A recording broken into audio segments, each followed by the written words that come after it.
ગેસની અછતથી સૌરાષ્ટ્રમાં ઉદ્યોગોને ફટકો પડ્યો છે। ગેસનો પુરવઠો ખોરવાતા સૌરાષ્ટ્રમાં ઉદ્યોગોને ભારે અસર જોવા મળી। રાજકોટમાં ફોર્જિન અને કાસ્ટિંગ ઉદ્યોગને 50% ફટકો। મોરબી સિરામિક ઉદ્યોગના 300 કારખાના બંધ થયા। એમએસએમઈ ઉદ્યોગને નાણાકીય મદદ માટે ચેમ્બર ઓફ કોમર્સની માંગ। કેન્દ્રીય મંત્રી પિયુષ ગોયલ અને મુખ્યમંત્રી ભૂપેન્દ્ર પટેલને પત્ર લખ્યો છે। આવનારા દિવસોમાં જો આ યુદ્ધ લાંબુ ચાલ્યું તો આની બહુ ખરાબ અસર થશે એવું સ્પષ્ટ લાગી રહ્યું છે।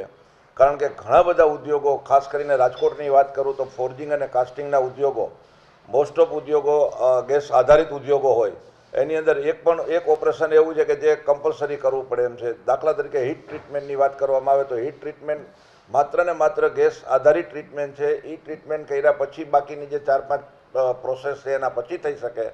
આમ અત્યારના દિવસોમાં જ્યારે આ ગેસનો ડિમાન્ડ ને સપ્લાયના નિયમ પ્રમાણે સપ્લાય ઘટે એટલે ડિમાન્ડ ઓટોમેટિક 50% કરવાની વાત છે। એનાથી સમગ્ર રાજકોટના ઉદ્યોગને ભયંકર ફટકો પડી રહ્યો છે। આજની તારીખમાં જો વાત કરવામાં આવે તો અત્યારે 50% બિઝનેસ થઈ રહ્યો છે અને 50% બિઝનેસમાં પણ આવનારા દિવસોમાં આની શું અસર પડશે એ કહેવું અત્યારે અસ્થાને છે।